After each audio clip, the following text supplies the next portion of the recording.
nufata icyemezo uzahura na byinshi, uzahura n'abakurwanya, uzahura n'abakuvuga, uzahura n'abatakwifuriza umugisha, ariko hari uburinzi bumeze nk'ubw'Abimeleki yaje agashyira kuri Isaka, Imana izashyira ku buzima bwawe ugakora ibintu byose ukabona biremeje. Batangira kumwifatira mu gahanga, baravuga ngo tumugejeje aho yagombaga kugera. Hari igihe umuntu agusunika, hari igihe umuntu agupushinga, hari igihe umuntu akwanga, hari igihe umuntu akurwanya, ariko arimo kugusunikira mu mugambi w'Imana. Emera ugendane n'Imana gusa. Nubwo itangira ryari ritoya, watangira uri inzererezi. Nubwo itangira ryari ritoya, watangira nta gaciro ufite, watangira nta gishoro ufite, ariko bigusunikira kuri Rehoboti yawe. Turabaramukije mu izina ry'Umwami wacu Yesu Kristo. Ubuntu n'amahoro y'Imana bikomeza kubana namwe.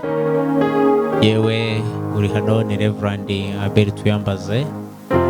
Uyu ni umwanya mwiza tuba tubonye wo kuramya Imana, wo guhimbaza Imana, kandi ni umwanya wo kwiga inyigisho nziza izamara igihe kirekire, inyigisho yitwa kizwa ukire.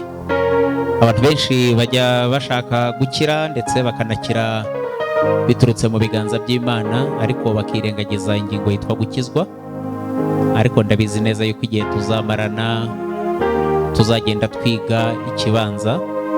Iyi nyigisho ya kizwa ukire rero ndayigutuye mu izina rya Yesu, ndi kumwe n'abaramyi bagiye kudufasha kuramya Imana, hanyuma turaza kwinjira mu mwanya w'ijambo. Ariko reka tubanze dusenga Imana. Turagushimye Mana ishobora byose, turagushimiye kugira neza kwawe, uri Imana y'urukundo.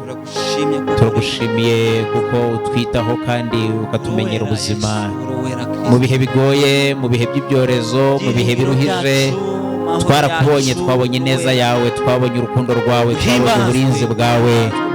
Niyo mpamvu dusenga kugira ngo wongere weyure ikirere Mana, wongere ukize ubutaka bwacu, ukize igihugu cyacu, kandi abantu bose bamaze kurwara turabasengeye kugira ngo bagirire neza. Ariko turanasenza kugira ngo bane natwe muri uyu mwanya wo kukuramya no kuguhimbaza ndetse no kumva ijambo ryawe. Mana ndakwiyeretse kugira ngo ntabari jyewe, ahubwo ubwiza bwawe n'imbaraga zawe bimanukire kuba aha hantu.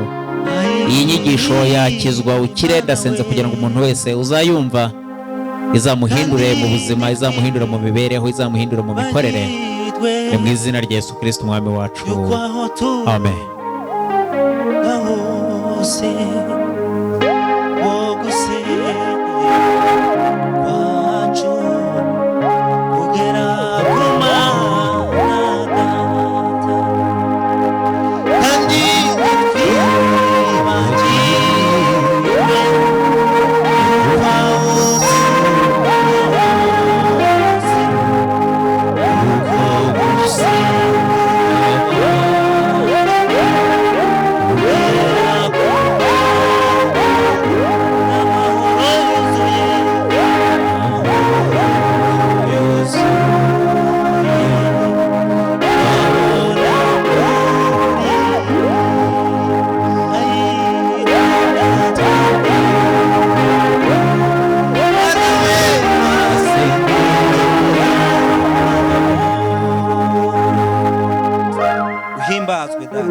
Haleluya.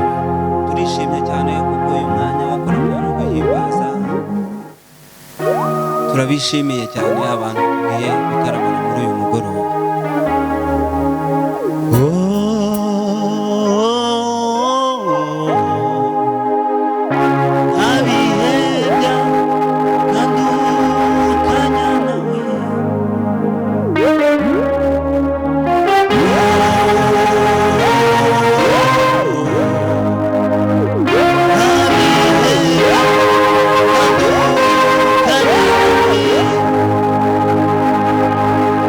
Yeah.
turashima Imana kandi tugiye kwinjira mu mwanya wo kumva ijambo ryayo.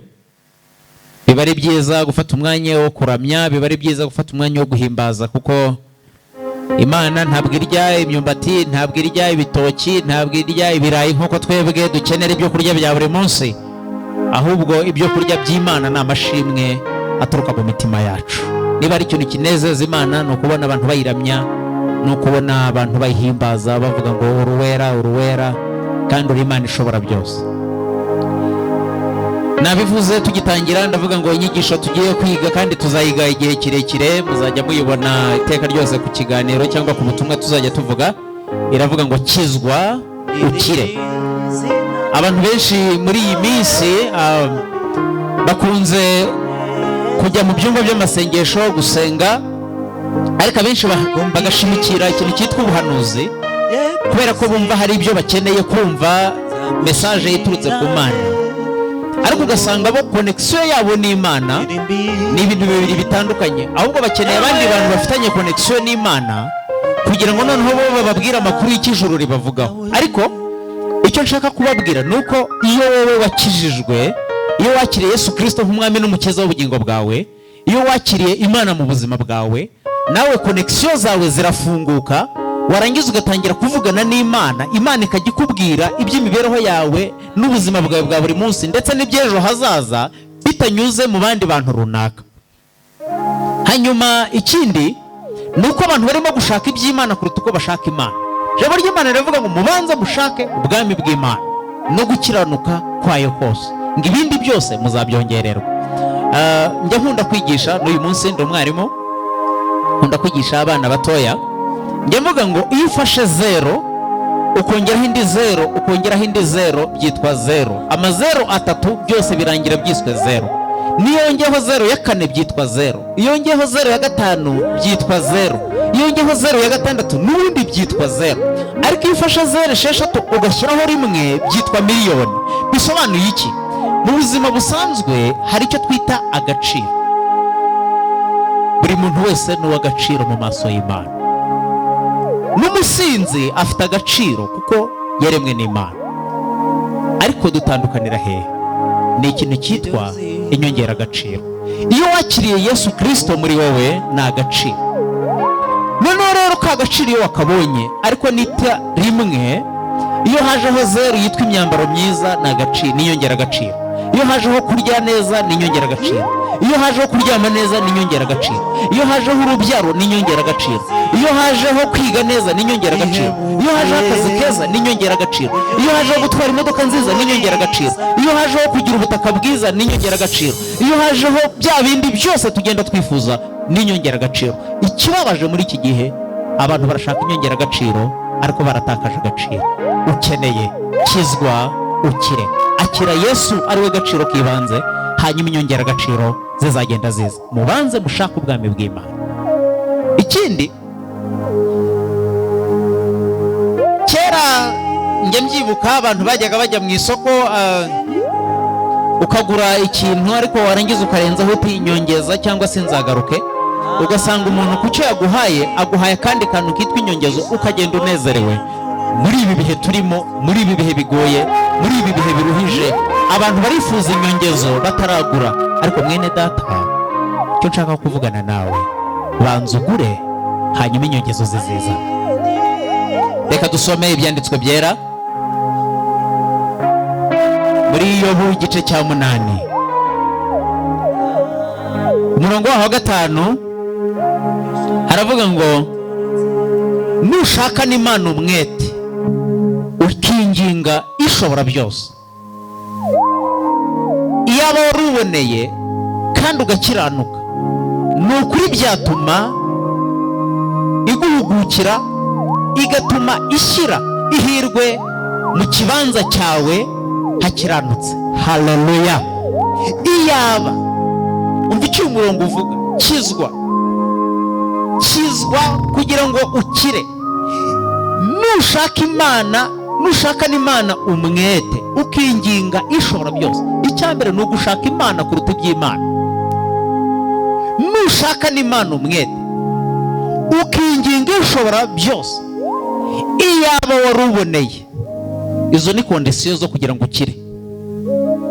Iyaba wari uboneye kandi ugakiranuka, izo ni pasiwadi z'ubukire. Iyaba wari uboneye kandi ugakiranuka, ni ukuri byatuma iguhugukira, igatuma ishyira ihirwe, amahirwe, ihirwe buri muntu wese arabyumva, igatuma ishyira ihirwe mu kibanza cyawe hakiranutse. Haleluya. Umurongo wa 7 haravuga ngo nubwo itangira ryawe ryari rito, nubwo gutangira kwawe guciriritse, iyaba wari uboneye ugakiranukira Imana, ugafata inyanya z'ibihumbi 2, ariko ukiranukiye Imana, nubwo gutangira kwawe kwari guto, ariko amaherezo yawe wakunguka cyane. Tuvuge ngo amen. Haleluya. Iyaba wari uboneye ugakiranuka, ukemerera Imana, ukabana nayo, ukagendana nayo. Ikibazo ni ikihe uyu munsi? Umuntu arabyuka mu gitondo agashaka kubyuka afite miliyoni, agashaka kubyuka afite miliyoni 2, agashaka kubyuka afite miliyoni 5, ariko ikibazo ni kimwe: uwo ubisaba uramwemera, wowe nturizera n'Imana gashobora byose. Niyo mpamvu uyu munsi usanga umuntu yagiye gusenga ahantu runaka, yagiye Kanyarira, yagiye Ndabirambiwe, niyo misozi ya Zandabirambiwe, ubundi nicyo urambiwe, ubundi uwarambiwe arapfa. Nagiye mbona abantu barambirwa kubaho, abantu bakarambirwa ibibazo, bakarambirwa ibigeragezo, abantu bakarambirwa ibyo barambiwe byose. Umuntu agahita afata icyemezo, agafata umugozi agashyira mu giti akiyahura. Niki kikurambiye? Wari ukwiriye gushimira Imana, ko ijambo ry'Imana riravuga ngo mu bibaho byose muhore mushima. Wari ukwiriye kuvuga ngo Mana, n'uyu munsi uraje, izina ryawe rihabwa icyubahiro, n'uyu munsi uraje, izina ryawe rihabwa icyubahiro, ukabaho mu mashimwe, bigatuma noneho icyo wifuza cyose Imana ikiguha, kuko uhoze Imana mu mashimwe. Ariko uyu munsi mu bintu byanteye agahinda ni ukumva mu Rwanda hari ahantu hitwa Ndabirambiwe. Warambiwe iki? Nurambirwa ibibazo uzamenya ko urambiwe n'ibisubizo, kuko ntushobora kubona ibisubizo by'ibibazo utagize. Nurambirwa ibibazo uzamenya yuko warambiwe n'ubuzima, igihe cyawe cyo kubaho kizaba cyarangiye. Haleluya. Ukwiriye guhoza Imana mu mashimwe. Nubwo kuvuga ngo Mana rero, ndashaka kugendana nawe, ndashaka kubana nawe, ndashaka kuvugana nawe. Bibiliya iravuze ngo nushaka n'Imana umwete, iyaba wari uboneye kandi ugakiranuka, ni ukuri byatuma iguhugukira, igatuma ishyira ihirwe mu kibanza cyawe hakiranutse. Ngo nubwo itangira ryawe ryari rito, ariko amaherezo yawe wakunguka cyane. Nicyo ushaka gutangira wanze gutangira kubera kubonaga igishoro ari gitoya, nicyo wanze gutangira kubera ko wasuzuguye akazi. Bajya bavuga akazi kabi kaguhesha keza, ariko ubwibone bwaratwishe. Hari ibyo tudashaka gukora, tudashaka abantu bakuvuga ngo runaka akora hehe, runaka n'umupuranto. Emera itangira ryari ritoya. Ushobora gutangira umupuranto mu kigo cy'ishuri, bikazarangira uri deregiteri w'iryo shuri. Wowe emera gusa kugendana n'Imana. Nihuse reka turebe mu itangiriro, umuntu wemereye Imana baragendana, ariko icyatumye igendana nawe ni uko yakiranukiraga. Ndaza kuvuga mvunagura kubera igihe. Mu itangiriro igice cya 26 ndatinda ku mutwe w'amagambo, haravuga ngo Isaka azerera mu gihugu cy'Abafilisitiya. Haravuga ngo indi nzara itera muri icyo gihugu itari yateraga mbere Aburahamu akiriho. Isaka Gerari kwa Abimeleki umwami w'Abafilisitiya. Uwiteka aramubonekera aramubwira ati, ntuteshuke ngo ujye muri Egiputa, uzature mu gihugu nzakubwira. Suhukira muri iki gihugu, nanjye nzabana nawe nguhe umugisha, kuko wowe n'urubyaro rwawe nzabaha ibi bihugu byose, kandi nzakomeza indahiro narahiriye Aburahamu so, kandi nzagwiza urubyaro rwawe ruhwane n'inyenyeri zo mu ijuru, kandi nzaha urubyaro rwawe ibi bihugu byose, kandi mu rubyaro rwawe nimwe amahanga yose yo mu isi azaherwa umugisha. Uyu mugabo Isaka iwabo inzara yarateye. Umutwe w'amagambo watubwiye ngo arazerera, azerera mu gihugu cy'Abafilisitiya kwa Abimeleki. Ariko Imana iramubwira ngo haguruka ugende. Bene data, iyo tutahagurutse ntacyo twabona. Emera uhaguruke. Imana Imana irakubwiye ngo emera kiranuka ugendane nanjye, nubwo itangira ari ritoya ariko amaherezo yakunguka cyane. Umugabo yatangiye ari inzererezi. Icyambere, inzererezi hari agaciro itagira. Inzererezi uyikubise ntibona ubiregera kuko ni inzererezi, n'ugiye kuregera hari ubwo nawe ayikubita kuko ni inzererezi. Aho inzererezi inyuze abantu bose barayamagirira, ngo waciyeho. Nta gaciro Isaka yari afite mu gihugu cy'abandi, ariko yari afite ikintu gikomeye muri we cyitwa agaciro gakomeye. Yari afite ijwi ry'Imana rimubwira ngo haguruka ugende kandi nzabana nawe, nzaguha umugisha, nzaha urubyaro rwawe umugisha, nzaha imirimo y'amaboko yawe umugisha. Mwene data, ndakwinginze mu izina rya Yesu, emera ukizwe kugira ngo ukire. Emera ukizwe ukiri indwara, emera ukizwe ukiri ubukene bwawe. Isaka Bibiliya iratubwira ngo agezeyo, hari ibyo ntari butindemo, abeshya yuko umugore we Rebeka ari mushiki we, ngo yatinyaga ko Abafilisitiya bamumutwara.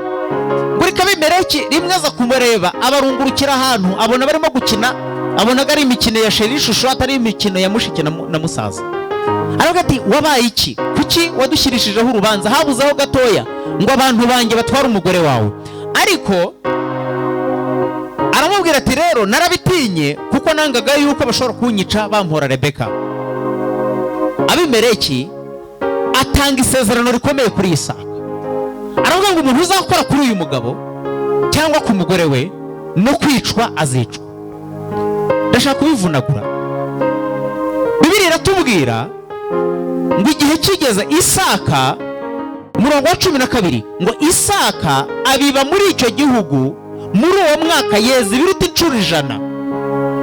Uwiteka amuha umugisha ngo uwo mugabo aba umukire, ngo agenda arushaho ageze aho yabereye umukire cyane. Tuvuge ngo amen.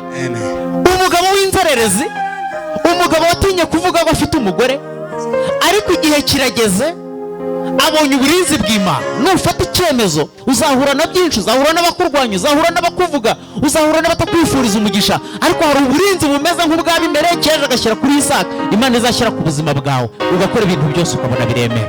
Emerera Imana ugendane nayo gusa. Noneho ngo arahinga yeza ibiruta 100.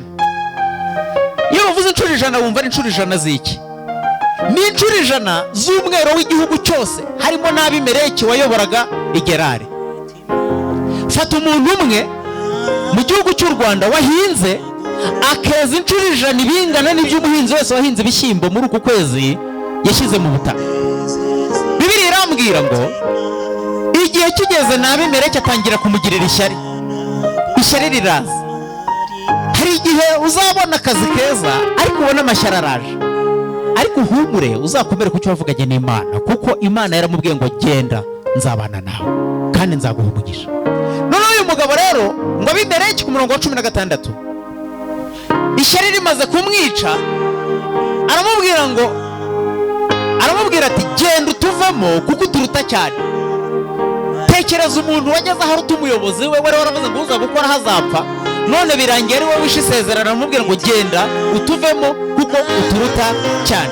Ngo Isaka avayo abamba amahema ye mu gikombe cy'Igerari, ngo aturayo. Isaka asibuza amariba bafukuye Aburahamu se akiriho. Ngo nuko Abafilisitiya bari bayasibye Aburahamu amaze gupfa, ngo ayita amazina se yayise. 19. Ngo abagaragu ba Isaka bafukura muri icyo gikombe, babonamo iriba ry'amazi adudubiza. Abashumba b'Igerari batonganira ayo mazi n'aba Isaka bati na yacu. Isaka yita iryo riba Eseki kuko bamugishije impaka, iriba ry'impaka. Ntabwo nzi riba uyu munsi uriho, ariko birashoboka ko nawe waba uri ku iriba ry'impaka nk'iryo Isaka yarariho. Kandi ikindi umenya ngo ubwo ugiye guhaguruka ukagira ibyo ukora, ubwo utinyutse ukumva ijwi ry'Imana bivuga ngo haguruka ugende nzabana nawe, umenye ngo hari n'abandi bikoreye imifuka y'ibitaka bagiye gutangira kumena ibitaka muri ayo mazi yawe. Hari iriba Imana ifukuye, ariko hari n'abikoreye imifuka kugira ngo bamene muri ayo mazi. Ariko reka nkubwire, ntuzacike intege, ntuzabivemo, ntuzatentebuke, ahubwo uzakomezanye ijwi watangiranye naryo. Hanyuma ngo bongera gufukura irindi riba, ngo naryo bararitonganira, ngo aryita Sitina, iriba ry'intonganya. Birashoboka ko muri iki gihe mu rugo rwawe uri ku iriba ry'intonganya. Birashoboka ko mu kazi uri ku iriba ry'intonganya. mu mibereho yawe uri ku iriba ry'intonganya, ariko ijambo ry'Imana riratubwira ngo avayo afukuza irindi riba ryo ntibaritonganira ngo aryita Rehoboti. Aravuga ngo none Uwiteka adushyize ahagutse ngo natwe tuzororokera muri iki gihugu. Haleluya. Komeza upushinge, komeza ugende, wicika intege, winanirwa, wirambirwa. Kisha abantu ni ukurambirwa. Warakijijwe ubizamo, ariko ubukene bugukubise uravuga uti ikiruta nuko najya kwibera umusinzi, byose ni kimwe. Ariko reka nkubwire, sunikiririza, komeza usunikiririze, imbere ni heza. Ahari sitini uzayinywaho, ahari Yeseki uzayinywaho, ariko umenye ngo imbere hari Rehoboti yawe, hahandi uzicara ukavuga ngo noneho nanjye nzororokera aha hantu. Naribajije ngo kubera icyo hariya bamugejeje batigeze bamukurikiranayo. Birashoboka ko aho bamugejeje bavugaga ngo noneho kuri uyu musozi nta masaka yaheze, nta bishyimbo byaheze, nta rutoki rwaheze, nta soya zaheze, nta bijumba byaheze, nta nka zigeze zihaba. Bari bazi ko bamurangije, batangira kumwifatira mu gahanga, baravuga ngo tumugejeje aho yagombaga kugera. Hari igihe umuntu agusunika, hari igihe umuntu agupushinga, hari igihe umuntu akwanga, hari igihe umuntu akurwanya, ariko arimo kugusunikira mu mugambi w'Imana. Emera ugendane n'Imana gusa. Nubwo itangira ryari ritoya, watangira uri inzererezi. Nubwo itangira ryari ritoya, watangira nta gaciro ufite, watangira nta gishoro ufite, ariko bigusunikira kuri Rehoboti yawe. Ndasatira gusoza. Icyanejeje kuri iyi nyigisho, buriya n'abashumba ba Isaka bashobora kuba baramubwira bati ariko boss uri umusazi, ahantu nta riba ryahabaye, ariko bakubise hasi isuka ngo amazi aradudubiza. Bibiliya irambwira ngo igihe kigeze babagabo Abimeleki arangije bareba umusozi babona uriho ubwatsi bwiza, hariho amashyo y'inka meza, hariho intama nziza, hariho amasaka meza, hariho urutoki rwiza. Baravuga ngo ibi ni ibiki katubayeho? Wa mugabo twirukanye biragaragara yuko hari irindi banga afite twebwe tutazi. Hanyuma Abimeleki umwami w'Abafilisitiya ahamagara umugabo witwa Fikoli na Ahuzati b'inshuti ze, arababwira ngo tugende tujye kureba Isaka. Ku murongo wa 10 ngo Abimeleki aramubaza, ku murongo waho wa 18 tubona Isaka asibuza amariba, ariko tugeze ku murongo wa 26 ngo maze Abimeleki ava i Gerari ajyana aho ari na Ahuzati inshuti ye na Fikoli umutware w'ingabo ze. Isaka arababaza ati niki kibazanya hondi kandi munyanga mwaranyirukanyaho muri?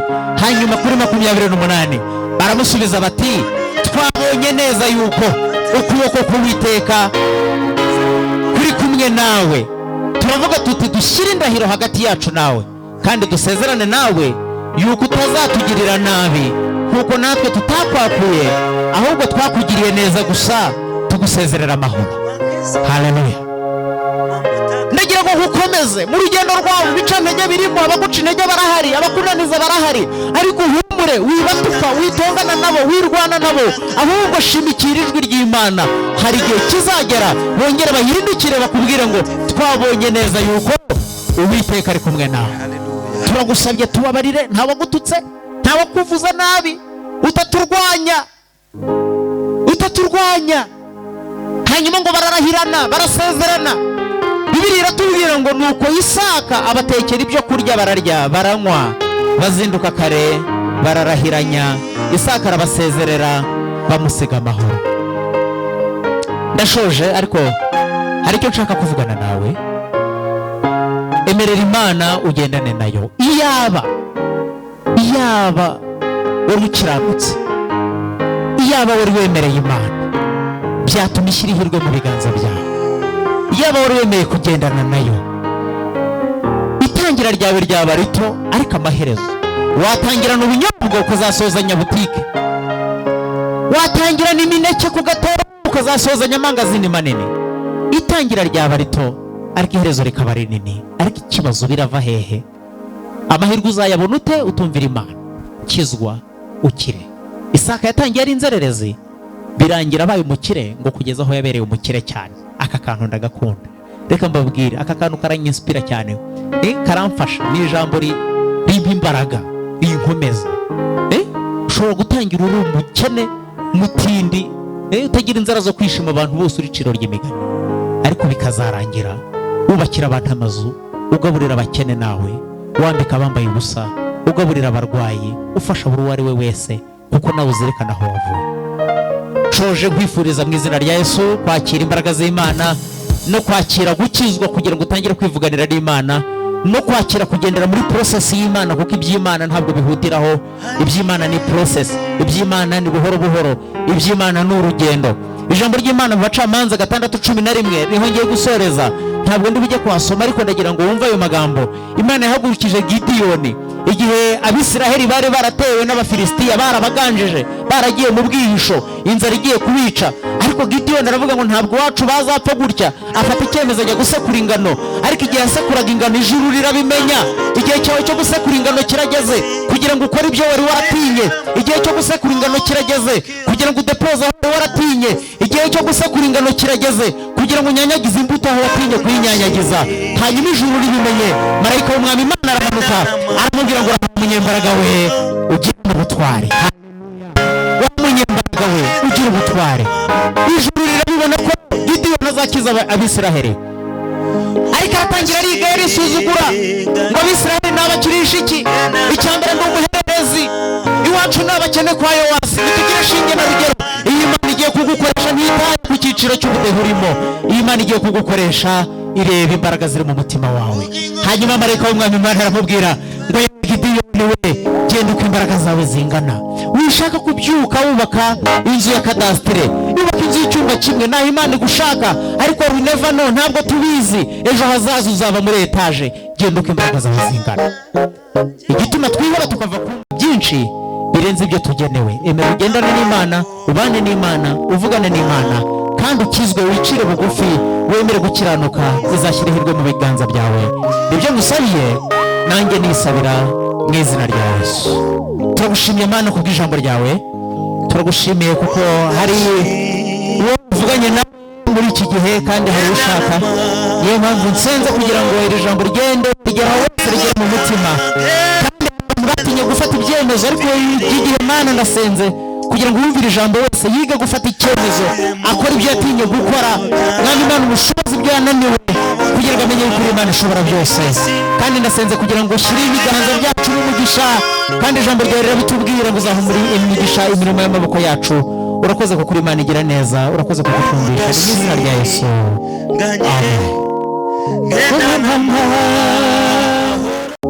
turabashimiye ko mufashe umwanya wo kumva ijambo, kandi turabifuriza gukomeza kugendana natwe. Niba wumva inyigisho izagufasha, kora like, kora share, kora subscribe, kugira ngo ibyo dukoze byose ujye ushobora kubibona mu buryo bwihuse. Kandi ndakwizeza neza yuko niwemera kugendana n'Imana izakugeza kure. Amahoro utanga rutoye umuntu wese yakwibwira, ajya arinda imitima yacu n'ubwenge bwacu, kugira ngo turusheho kumenya Imana n'umwana wa Yesu Kristo. Kandi umugisha w'Imana Data, Imana Umwana, Imana Umwuka wera, umugisha ukomeze kubana natwe, umugisha ukomeze kubana n'abadukurikiye, uwo mugisha ukomeze kuba mu gihugu cyacu, uwo mugisha ukomeze kubana n'abarimo guhinga, uwo mugisha ukomeze kubana n'abacuruzi, uwo mugisha ukomeze kubana n'abafite imirimo itandukanye barimo gukora, uwo mugisha ube mu rubyaro rwacu, uwo mugisha ubane n'ababyeyi bacu, uwo mugisha ntukatuveho, uwo mugisha uhora utwomaho uhereye none ukageza iteka ryose. Amen. Shalom.